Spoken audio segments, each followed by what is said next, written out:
सूरह फलक की आयत नंबर 2 में अल्लाह पाक फरमाते हैं वमिन शर्रि मा खलक। मैं अल्लाह ताला की पनाह में आती हूँ हर उस शर से जो अल्लाह पाक ने तख्लीक किया है। इस आयत मुबारका में लफ्ज़ माँ जो आया है ये अरबी ज़ुबान में अमूम के लिए आता है और ये इस कदर वसी आयत मुबारका है कि इंसान की सोच जहाँ तक जा सके, क्योंकि इसमें इंसान ये कहता है कि अल्लाह पाक जो भी आपने दुनिया में तख्लीक किया है, अगर उसके अंदर कोई भी शर है, किसी भी तरह का शर है, तो अल्लाह पाक मेरी हिफाजत फरमाना। तो क्या इस बात का अंदाज़ा लगाया जा सकता है कि अल्लाह पाक ने दुनिया में कौन सी मखलूक पैदा की है, कितनी तादाद में पैदा की है और किस किस नौइयत की पैदा की है, और फिर उनके अंदर किस किस लेवल की जो है वो शर की सलाहियत है। तो इंसान की सोच से बाला तर की बातें हैं, लेकिन इस मुख्तसर सी आयत मुबारका में इंसान इतनी बड़ी दुआ है जो अल्लाह पाक से मांग लेता है। अहले मुफस्सिर ये फरमाते हैं कि दो तरह की दुनियाओं का अल्लाह पाक ज़िक्र फरमाते हैं। एक आलम अमर होता है, एक आलम खलक होता है। आलम अमर का ताल्लुक जो है वो आसमानी दुनिया के साथ है और आसमान में रूह इंसानी होती है और फरिश्ते होते हैं। रूह जब तक आसमान में रहती है तो उस वक्त वो बिल्कुल साफ़ शफाफ होती है। जब वो दुनिया में आती है तो फिर गुनाहों के असरात लेती है, लिहाजा उनमें तो कोई शर नहीं होता। जो आलम खलक है, जिसका ताल्लुक दुनिया की तख्लीक के साथ है, तो इसमें बहुत सारी मखलूक़ात ऐसी हैं कि जिनके अंदर शर होता है। उनमें से कुछ तो ऐसी हैं कि बराह रास्त शर उनके अंदर मौजूद होता है। मसलन जैसे आग है, आग का काम है जलाना, वो हर हाल में जलाएगी। इसी तरीके से कुफर है, शिरक है, गुनाह है, अगर मानवी लिहाज से देखा जाए तो ये इंसान को नुकसान पहुंचाएंगे। लिहाजा एक फ़िज़िकल चीज़ जैसे कि आग, उसके अंदर उसकी अपनी ज़ात का शर है, और अगर एक स्पिरिचुअल या मानवी लिहाज से कोई चीज़ ली जाए जैसे कि कुफर, शिरक और गुनाह, ये हर हाल में इंसान को नुकसान पहुंचाते हैं। इसी तरीके से इस आलम खलक में कुछ ऐसी भी मखलूक़ात हैं कि जिनके अंदर शर नहीं है मगर वो शर का सबब बन जाती हैं। उसमें जो फ़िज़िकल चीज़ें हैं कि जैसे कि हवा है, पानी है, ये सब चीज़ें ऐसी हैं कि इनके अंदर कोई शर नहीं है, मगर पानी अगर तूयानी पे आ जाए तो यही सैलाब बन के इंसान को नुकसान देता है। अगर ये हवा अपनी रफ़्तार थोड़ी तेज़ कर दे तो फिर यही इंसान के लिए जो है वो शर बन जाती है। लिहाजा ये अपनी ज़ात में बहुत अच्छी हैं मगर शर का सबब बन जाती हैं। इसी तरीके से आलम खलक में जो बाकी तख्लीक़ात हैं, जिसमें हमारे माँ बाप भी आ जाते हैं, बहन भाई आ जाते हैं, औलाद आ जाती है, शोहर आ जाते हैं, यहाँ तक कि इल्म आ जाता है, सेहत आ जाती है, माल आ जाता है, ये सब अल्लाह पाक की बहुत बड़ी नेमतें हैं। लेकिन यही चीज़ें बाज़ औक़ात आपके लिए शर भी बन जाती हैं। हम ये देखते हैं कि बाज़ औक़ात माँ बाप के फ़ैसले भी आपको नुकसान पहुँचा देते हैं। आपकी औलाद आपको कितनी प्यारी होती है, मगर फर्माबरदार ना हो तो यही नेमत आपके लिए क्या बन जाती है, शर बन जाती है। मियाँ बीवी का ताल्लुक़ कितना खूबसूरत होता है, लेकिन अगर इनके आपस में ज़हनी हम आगी ना हो तो फिर यही ताल्लुक़ जो है वो इंसान के लिए अज़ियत बन जाता है। इल्म इंसान के लिए कितनी खूबसूरत चीज़ है, मगर इसके ऊपर अमल ना हो तो यही आपके लिए जो है शदीद अज़ाब का बायस बन जाएगा। माल अल्लाह पाक की बहुत बड़ी नेमत है, लेकिन अगर इसको हलाल तरीके से ना कमाया गया तो यही मेरे लिए शर बन जाता है। मेरी सेहत मेरे लिए कितनी अहमियत रखती है, लेकिन अगर मैंने अपनी सेहत को सही कामों में इस्तेमाल नहीं किया, अपने वजूद को सही कामों में इस्तेमाल नहीं किया, तो गोया कि मेरा वजूद ही मेरे लिए जो है वो शर बना दिया जाएगा। और यहाँ तक कि गौर तलब बात यह है कि हमारी नमाज़ें, हमारी तिलावतें, हमारे रमज़ान, हमारे हज, ये कितने खूबसूरत अमाल हैं, लेकिन अगर ये इखलास के साथ ना किए जाएँ तो ये इबादत भी इंसान के लिए क्या बन जाती हैं, वबाल बन जाती हैं। और सबसे गौर तलब बात यह है कि इंसान ख़ुद अपने लिए बाज़ औक़ात शर का बायस बन जाता है। मेरा अपना वजूद, मेरी अपनी ज़ात बाज़ औक़ात मेरे लिए शर का बायस बन जाती है। और इस बात को मेरे सामने अपनी दुआ मुबारका में कैसे फ़रमाया कि अल्लाहुम्मा इन्नी अऊज़ु बिका मिन शर्रि नफ़्सी, कि अल्लाह पाक मैं अपने नफ्स के शर से जो है वो पनाह मांगता हूँ। तो इसका मतलब है कि इंसान के अपने अंदर, अपनी ज़ात में भी कोई शर ऐसा होता है जो उसके लिए बहुत बड़ी तबाही का बायस बन जाता है। और ये बात मैं बारहा मर्तबा कहती हूँ कि बाज़ औक़ात आपको दूसरों से इतना नुकसान नहीं पहुँचता जितना कि हम खुद अपने आप को नुकसान पहुँचा देते हैं। गोया जब इंसान ये दुआ मांगता है कि वमिन शर्रि मा खलक, तो हम कितनी बड़ी दुआ है जो अल्लाह पाक से मांग रहे होते हैं कि अल्लाह ताला मेरी औलाद को, मेरे माँ बाप को, मेरे आमाल को, मेरी सेहत को, मेरे इल्म को, मेरे घर को, यानी कि यहाँ तक कि मेरी अपनी ज़ात को अल्लाह पाक मेरे लिए शर न बनाना। मुझे इन सब से खुशियाँ मिलें, आसानियाँ मिलें, राहत मिले, ये मेरे लिए दुख न बने, ये मेरे लिए गम न बने। इस छोटी सी आयत मुबारका में अल्लाह ने हमें कितनी बड़ी नेमत दे दी है और कितनी बड़ी दुआ दे दी है। लिहाजा वो दुआएं जो हम अल्लाह पाक से एक एक करके मांगते हैं, वो सारी दुआएं अल्लाह पाक ने जो है इस एक आयत मुबारका के अंदर समो दी हैं। یہاں پر ایک سوال اٹھایا جاتا ہے کہ اگر دنیا کی ہر مخلوق کے اندر شر ہے تو کیا نبی پاک صلی اللہ علیہ وآلہ وسلم کی ذات کے اندر بھی کوئی شر تھا؟ اور جیسے کہ آپ علیہ السلام نے دعا مانگی کہ اللہ پاک مجھے میری ذات کے شر سے بچا، تو اہل علم اس کا بہت ہی خوبصورت جواب یہ دیتے ہیں کہ نبی علیہ السلام کی ذات میں کسی قسم کا کوئی شر تھا ہی نہیں۔ آپ علیہ السلام کی روح اتنی منور، اتنی نورانی تھی کہ آپ کی روح جو تھی آپ کے وجود مبارک کے اوپر غالب تھی۔ اس بات کو نبی علیہ السلام نے یوں فرمایا ہے کہ آپ علیہ السلام نے فرمایا کہ ہر انسان کے ساتھ شیطان ہوتا ہے۔ تو ایک صحابی نے جب آپ سے پوچھا کہ اللہ کے نبی کیا آپ کے ساتھ بھی شیطان ہے؟ تو نبی علیہ السلام نے فرمایا کہ ہاں، میرے ساتھ بھی تھا، لیکن میرا شیطان جو ہے وہ مسلمان ہو گیا ہے۔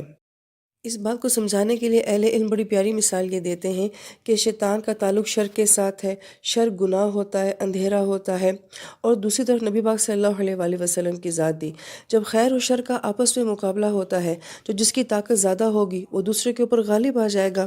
جب نبی علیہ السلام کا شیطان آپ علیہ السلام کے ساتھ ہے اور ایک طرف نبی علیہ السلام جیسی مبارک ہستی ہے، تو نبی علیہ السلام کے وجود کی جو نورانیت اور جو برکات ہیں وہ اتنی طاقتور ہیں، وہ اتنی مضبوط ہیں، وہ اتنی اعلیٰ ہیں کہ ان کے سامنے شیطان بھی جو ہے وہ ٹھہر نہ سکا، اور اس نے بھی وہ انوارات قبول کر لیے، اور وہ جو نبی علیہ السلام کی برکات تھیں وہ اس کے اوپر بھی ظاہر ہوئی کہ وہ بھی مسلمان ہو گیا۔ واللہ عالم کی اس کی گہرائی کیا ہے، اس کی کیفیت کیا ہے، مگر یہاں پہ جو اہل علم بہت خوبصورت نقطہ بیان فرماتے ہیں وہ یہ کہ جس کے اندر زیادہ طاقت ہوگی وہ دوسرے کے اوپر غالب ہو جائے گا۔ تو پھر نبی علیہ السلام سے زیادہ کون سی ایسی ہستی ہوگی جس کے اندر انوارات ہوں گے، روشنیاں ہوں گی، برکتیں ہوں گی؟ تو یہ کیسے ہو سکتا تھا کہ آپ علیہ السلام کے ساتھ کوئی منفی چیز ہو اور کوئی شیطان ہو؟ اب یہاں پہ ہمارے جیسے انسان کے ذہن میں یہ سوال آتا ہے کہ وہ تو نبی علیہ السلام کی ہستی تھی اور ان کا تو بہت اعلیٰ مقام تھا، لیکن میں اپنے آپ کو شر سے کیسے بچاؤں؟ تو اسی بات میں ہمارے لیے بھی اسلام موجود ہے کہ اگر ہم نے اپنے آپ کو شر سے بچانا ہے تو ہمیں خیر کو بڑھانا پڑے گا۔ قرآن اس بات کو بہت خوبصورتی کے ساتھ یہ بیان کرتا ہے کہ اگر میں یہ چاہتی ہوں کہ شر میری زندگی میں نہ ہو تو اس کا ایک ہی فارمولہ ہے کہ وہاں پہ خیر زیادہ بڑھا دیا جائے۔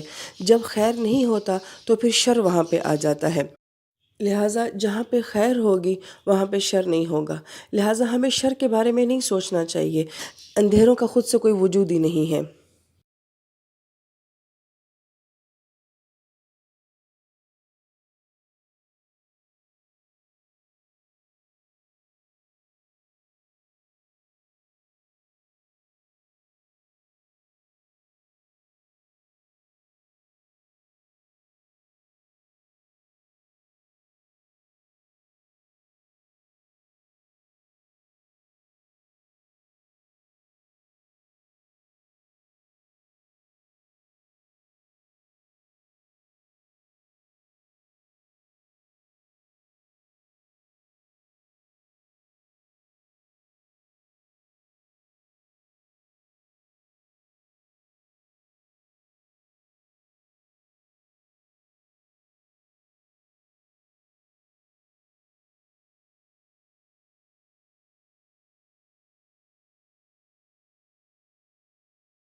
اب یہاں پر ہمارے جیسے انسان کے ذہن میں یہ خیال آتا ہے وہ تو نبی علیہ السلام کی ہستی تھی، لیکن میں اپنے آپ کو شر سے کیسے بچاؤں؟ تو دیکھیں اسی بات میں ہمارے لیے بھی رہنمائی موجود ہے کہ ہمیں شر سے مقابلہ کرنے کے لیے کچھ نہیں کرنا پڑتا، صرف خیر کا اضافہ کرنا پڑتا ہے، کیونکہ جہاں خیر ہوگی وہاں پہ شر نہیں ہو سکتا، جہاں روشنی ہوگی وہاں پہ اندھیرا نہیں ہو سکتا۔ قرآن اس بات کو بہت مختلف انداز میں بیان کرتا ہے اور بارہا مرتبہ بیان کرتا ہے کہ جیسے آیت مبارکہ ہے جا الحق، کہ جب حق آتا ہے وزہق الباطل، تو باطل چلا جاتا ہے۔ گویا کہ جہاں پہ حق ہوگا وہاں پہ باطل نہیں ہو سکتا، جہاں پہ روشنی ہوگی وہاں پہ اندھیرا نہیں ہو سکتا، جہاں پہ خیر ہوگی وہاں پہ شر نہیں ہو سکتا۔ لہٰذا اہل علم یہ فرماتے ہیں کہ آپ اس کا الٹ کر دیجئے کہ جب روشنی نہیں ہوگی تو اندھیرا خود بخود آ جائے گا، جب خیر والے اعمال نہیں ہوں گے تو شر خود بخود آ جائے گا، جہاں پر حق نہیں ہوگا تو باطل خود بخود آ کے وہاں پہ بسیرا کر لے گا۔ اسی بات کو ایک اور مقام پہ مفسرین کرام نے یوں بھی بیان فرمایا ہے کہ اللہ پاک کی طرف سے صرف رحمت کا نزول ہوتا ہے، خیر کا نزول ہوتا ہے، لیکن جب انسان ایسے اعمال کرتا ہے کہ جس کی وجہ سے رحمت آنا رک جاتی ہے، خیر آنا رک جاتی ہے، تو جب وہ رکتی ہے تو پھر اس کی جگہ جو ہے باقی ساری منفی چیزیں خود بخود آ جاتی ہیں، بے برکتی وہاں پہ خود آ جاتی ہے، نحوست وہاں پہ خود آ جاتی ہے، اندھیرے وہاں پہ خود آ جاتے ہیں۔ لہٰذا اللہ کی طرف سے خیر ہی آتا ہے، اللہ پاک کی طرف سے شر نہیں آتا ہے، شر انسان کے اعمال لے کر آتے ہیں، اور اس کی وجہ کیا ہوتی ہے کہ جب وہ چیزیں روک دی جاتی ہیں یا بند کر دی جاتی ہیں تو ان کی جگہ لینے کے لیے پھر یہ دوسری جگہ وہاں آ جاتی ہیں۔ لہٰذا ہم خیر کی جگہ چھوڑیں ہی نہ، نیکی کی جگہ چھوڑیں ہی نہ، نور کی جگہ ہم چھوڑیں ہی نہ، یہ ہمیشہ اپنی جگہ پہ برقرار رہے تاکہ کوئی دوسرا شر آ کے اس کی جگہ نہ لے سکے۔ یہ بڑا باریک نقطہ بھی ہے مگر بڑا خوبصورت نقطہ بھی ہے۔ اب ہمارا مسئلہ یہ ہے کہ ہم شر کو بہت سوچتے ہیں، جبکہ ہمارا مسئلہ شر نہیں ہے، ہمارا مسئلہ خیر ہے۔ ہم نے صرف اچھا کرنا ہے، برا خود بخود نکلتا چلا جائے گا۔ لہٰذا جب روشنی آتی ہے اندھیرا خود بخود چلا جاتا ہے، جب نیکی آتی ہے تو گناہ خود بخود چلا جاتا ہے۔ اللہ تعالیٰ اس نقطے کو ہمیں سمجھنے کی توفیق نصیب فرمائے۔ اس لیے یہ محض ایک آیت مبارکہ نہیں ہے بلکہ ایک کمپلیٹ دعا ہے کہ اللہ پاک اپنی کسی بھی نعمت کو ہمارے لیے شر نہ بنانا، اور ہمیں اپنی زندگی میں اتنا خیر کرنے کی توفیق دیں کہ کوئی شر آگے جو ہے اس کی جگہ نہ لے سکے۔ آمین یا رب العالمین۔